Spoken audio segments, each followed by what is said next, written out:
लिया, adjective adjective phrase लिया, adverb phrase किया था ना। हाँ, स्पोका के जो 5 होते हैं, ऑन किया या नहीं? स्पोका के जो 5 होते हैं, एस फॉर सब्जेक्ट, वो तो नाउन फ्रेज, जो भी कुछ नाउन बनकर आ सकता है, भले कभी कभी जैसे एडजेक्टिव बनकर आ गया था हमारे, वो सारी चीजें आ गई। एस पी हमारा वर्ब फ्रेज का प्रेडिकेटर,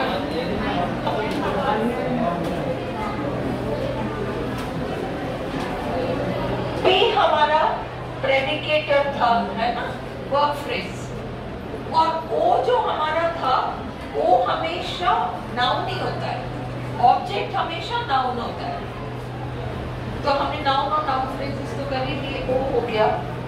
सी हमारा कॉम्प्लीमेंट होता है, कभी तो वो एडजेक्टिव होता है, कभी एडवर्ब होता है। हमने एडजेक्टिव्स एंड एडवर्ब्स कर लिए। और ए हमारा हमेशा एडवर्ब्स होता है, और अब हमने एडवर्ब्स कर लिए।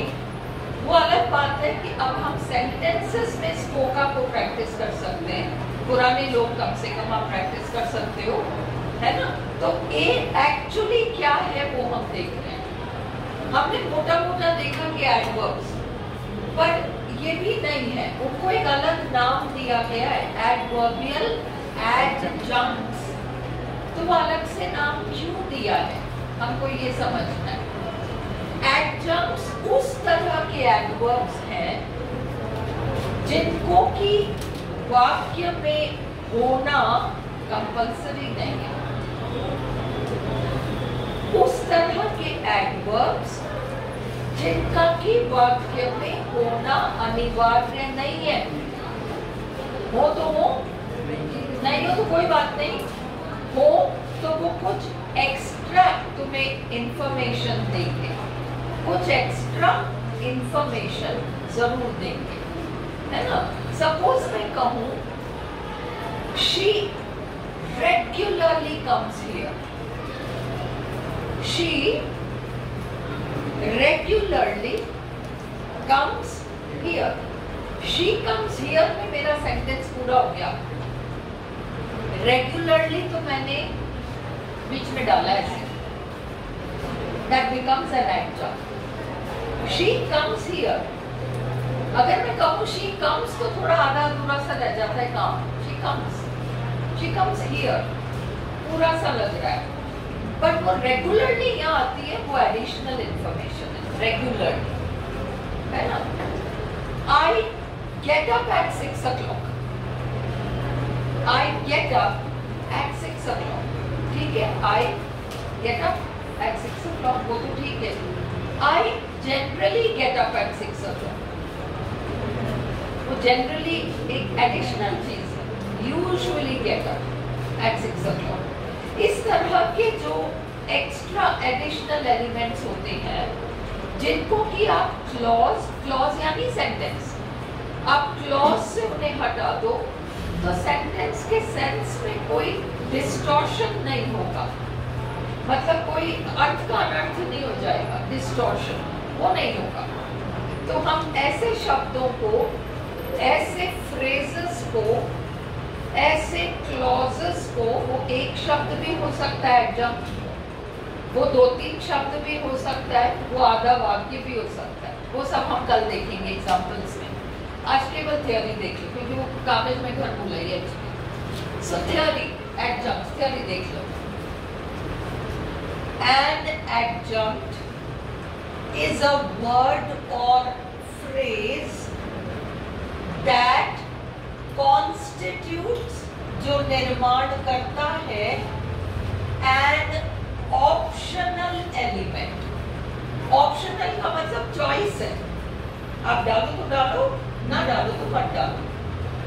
An optional element, it has secondary importance in a clause.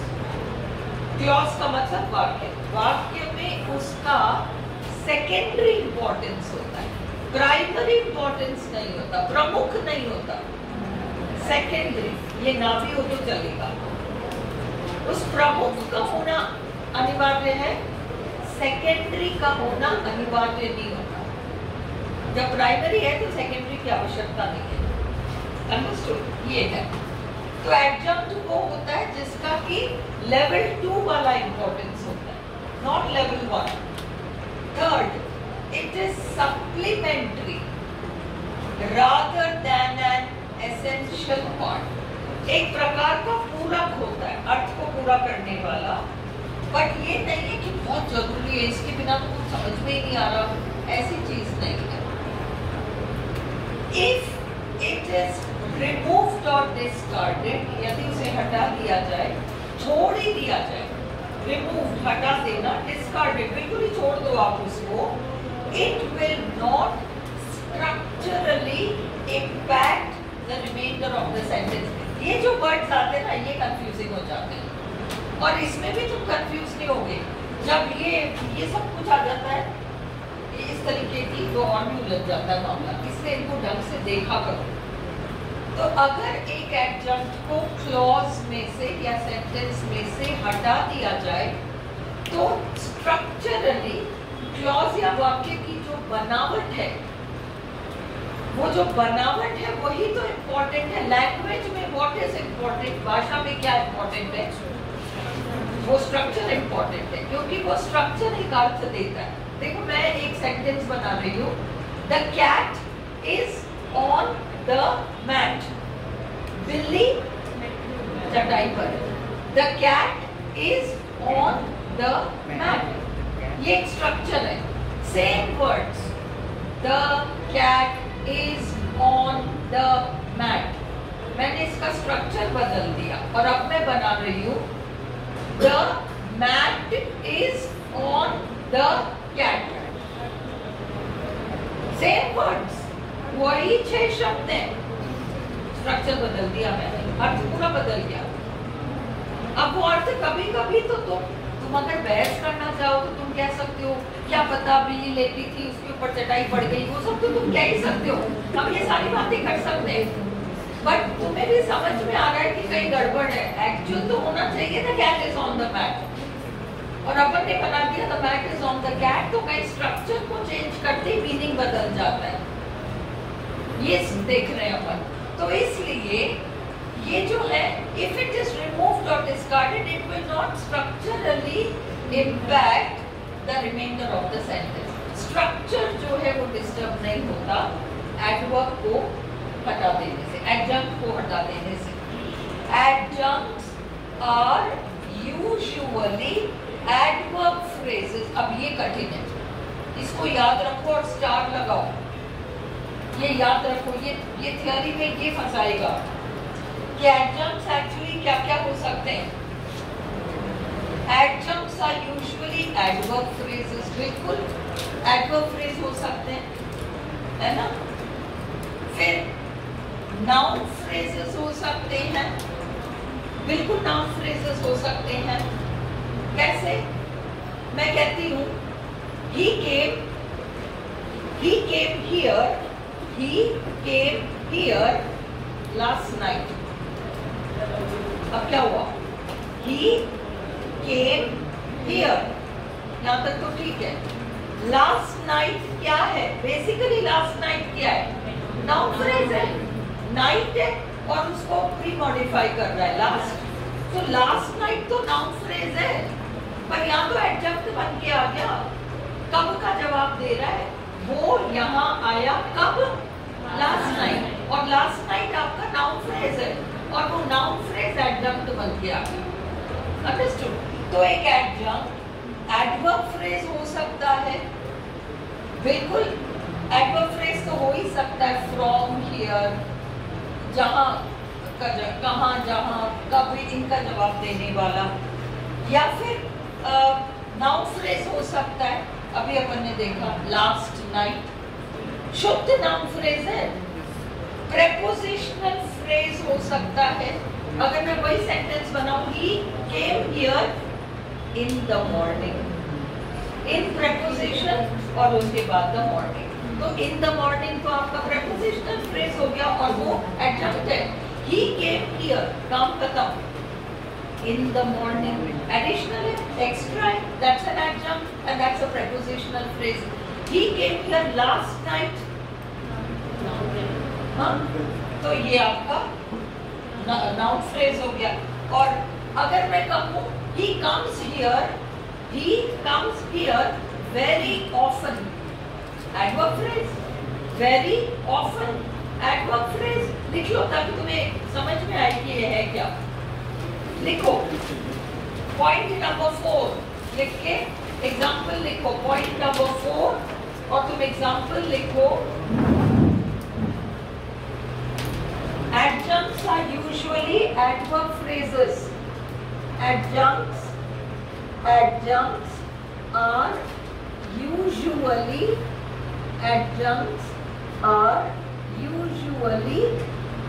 adverb phrases. Example: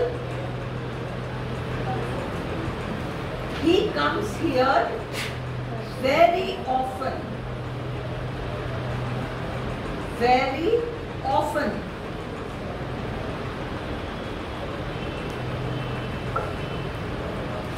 हाँ? He comes here very often. Very often आपका adverb phrase है। फिर अगला noun phrase. He came here. Noun phrase लगाओ। Noun phrase और sentence पूरा लिखो। He came here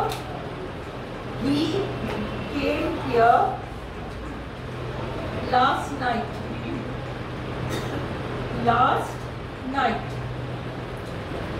Last night आपका।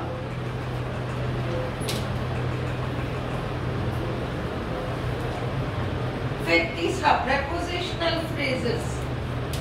Prepositional phrases. He came here in the morning.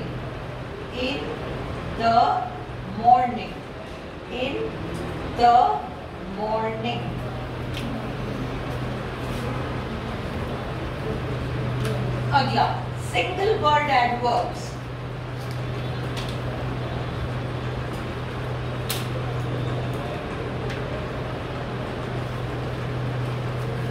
He came here early.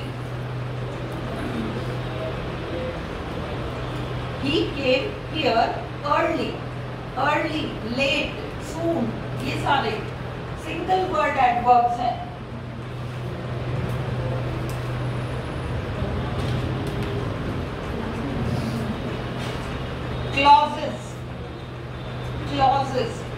Clauses का मतलब part of a sentence. WH word वगैरह use करके जो वाक्य का हिस्सा बनता है लिख लो, क्योंकि तुम लोग आइडिया नहीं है ना, अभी अपन ने क्लॉजेस नहीं किया। WH वर्ड्स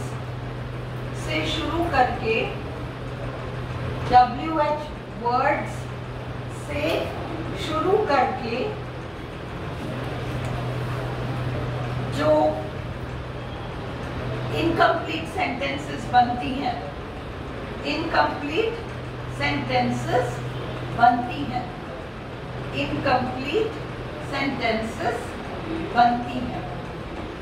जैसे he came here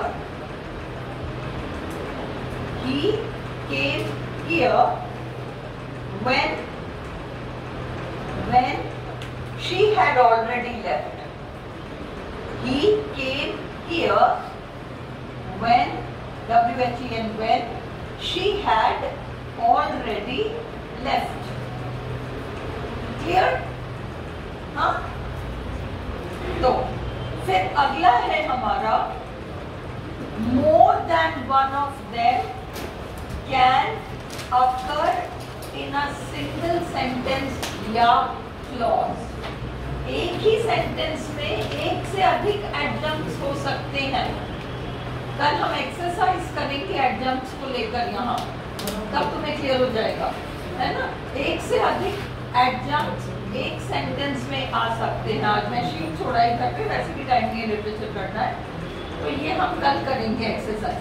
नेक्स्ट है हमारा दे कैन बी प्लेस्ड, देखो true and false.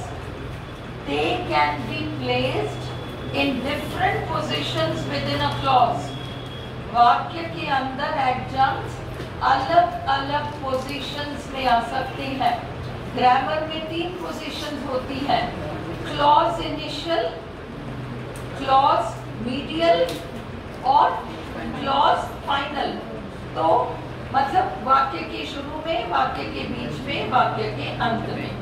So they can be placed in different positions within the clause. In initial, today I am going home early. Today I am going home early. 2 adjuncts आ गए, एक तो clause initial आ गया today और एक वहां early आ गया final, है ना. फिर इनिशियल, मीडियल और फाइनल अपन ने देखा था ना. I get up at 6 o'clock और एक और अपन ने देखा था यू यूजुअली गेट अप. तो आपका मीडियल पोजीशन है. आई कर्ता के बाद ही तो आ रहा है ना, तो इसलिए वो मीडियल पोजीशन हो गया. Is this clear? चलो 7वां, देयर आर नहीं, they are rather loosely attached to the rest of the clause. Adverbs और ये adjuncts बहुत ढीले ढाले तरीके से जुड़े होते हैं वाक्य में. इनको यहाँ से उठा के वहाँ फिट कर दो तो कोई खास फर्क नहीं पड़ेगा. यहाँ से उठा के वहाँ फिट कर दो तो भी ठीक है, और उठा के बाहर ही कर दो तो भी कोई फर्क नहीं पड़ेगा. इधर उधर एडजस्ट करो तो भी फर्क नहीं पड़ेगा. टुडे को मैं वहां कर दूं तो भी फर्क नहीं पड़ेगा. I am going home early today, today I am going home early, है ना. तो इस तरीके से हमेशा नहीं. अब जैसे अर्ली को अपन इधर उधर फिट करने की कोशिश करें तो नहीं फिट होगा, बट अधिकतर एडजंक्ट्स आपके रिमूव ही हो जाते हैं. जैसे अर्ली रिमूव ही हो सकता है, और कई एडजंक्ट्स ऐसे होते हैं जो रिमूव भी हो जाते हैं और इधर उधर भी चले जाते हैं. ये सारी चीजें आप समझो, so that when they ask you know the answer. So they are rather loosely attached to the rest of the clause, whereas ये दूसरी थ्योरी है. वाक्य का सबसे इम्पोर्टेंट पार्ट वर्ब फ्रेज होता है. कोई भी वाक्य वर्ब फ्रेज के बिना हो ही नहीं सकता. देखो अगर मैं कहूं, मैं तुम्हें कहूं गो, गो, तो गो में केवल वर्ब है, पर कंप्लीट हो गया, सेंस कंप्लीट है. यू इंप्लाइड है गो, बट मैं सिर्फ सब्जेक्ट लगाऊं यू तो कहेगा क्या, इनकम्प्लीट है वो. पर अगर मैं कहूं गो तो वो उठ के चल देगा, but there will be no doubt. Do you get this? Verb जो है वो सेंट्रल एलिमेंट होता है क्लॉज का, और वो सबसे मेन हिस्सा है, और उसके बाद नेक्स्ट हिस्सा आपका वो है सब्जेक्ट है. फर्स्ट तो वर्ब ही है और लास्ट है आपका ए. मैं उसको ऑर्डर दूंगी ऑर्डर दूंगी और अपनी टेस्ट में पूछ लूंगी, है ना. तो इसलिए, और एडवर्बियल आपका पेरिफेरल एलिमेंट होता है. ये शब्द ही फंसाते वहां. ये क्या होता है पेरिफेरल? पेरिफेरल मतलब बिल्कुल जो किनारे किनारे चल रहा है. मार्जिनल, मार्जिनल और पेरिफेरल दोनों पर्यायवाची हैं. मार्जिनल और peripheral, PERIPHERAL, marginal MARGINAL, marginal, और पेरिफेरल PERIPHERAL, पेरिफेरल दोनों पर्यायवाची हैं. दोनों का मतलब है कि extra, unnecessary, least important, least important, है ना. और फिर तो वर्ब फ्रेज आपका सेंट्रल है और एडवर्बियल फ्रेज या एडजंक्ट आपका पेरिफेरल है. लास्ट एडजंक्ट क्या क्या बता सकता है? एडजंक्ट हर वो चीज बता सकता है जो एडवर्ब बता सकता है. एडवर्ब 7 चीजों का जवाब देती है. एडवर्ब 7 थिंग्स को का रेस्पॉन्स देती है या देता है, व्हाटएवर. सी, कब, कहाँ, काम कैसे हुआ, काम कैसे हुआ, how did the action happen. कैसे तो नाउन में भी होता है ना, कैसी लड़की, काम वर्ब के ऊपर कैसे हुआ, बहुत अच्छा। उसने गाया, कैसे गाया, बहुत अच्छा गाया। एक्शन के ऊपर कैसे, कब, कहाँ, काम कैसे हुआ, किस हद तक हुआ, किस दौरान हुआ, क्यों हुआ, हाँ, एंड लास्ट कंपैरिजन, सातवां। ये 7 थिंग्स एडवर्ब्स होते हैं।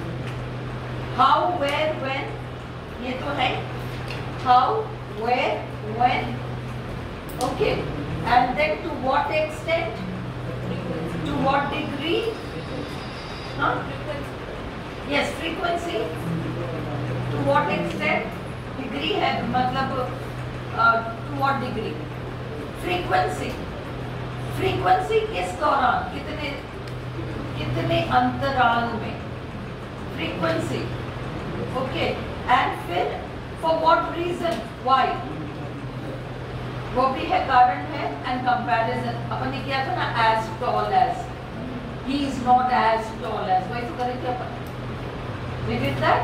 so वो कंपैरिजन वाली जो चीजें हैं वो सारी, so things like that, so tall as, whatever, adjectives and adverbs। वो tall तो तुम्हारा adjective हो गया, so as ये सब आपका adverb हो गया।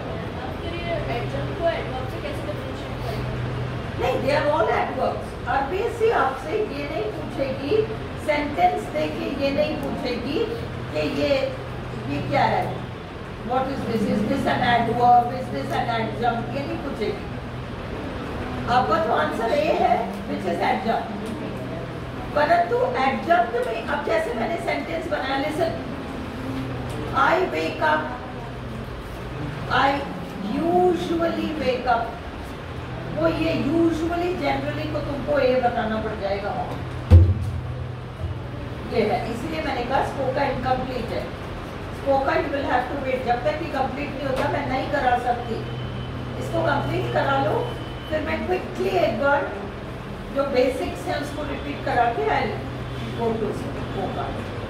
पहले फोनेटिक्स कर लेंगे, पर एडवर्ब करके पहले फोनेटिक्स कर लो, ताकि तुम घर पे प्रैक्टिस करते रह सकते हो। Is this clear?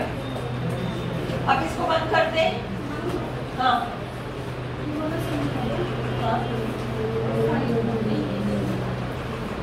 more than one of them can occur in a single sentence clause।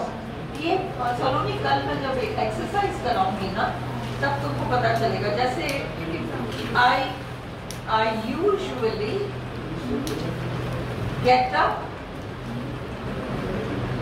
I usually get up, at around 5 o'clock in the morning every day। अब कितने सारे दे दिए मैंने, सलोनी।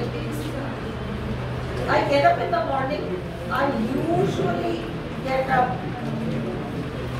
at around 5 o'clock every day। ये extra है ये सारे। चलो, तो बंद कर दो।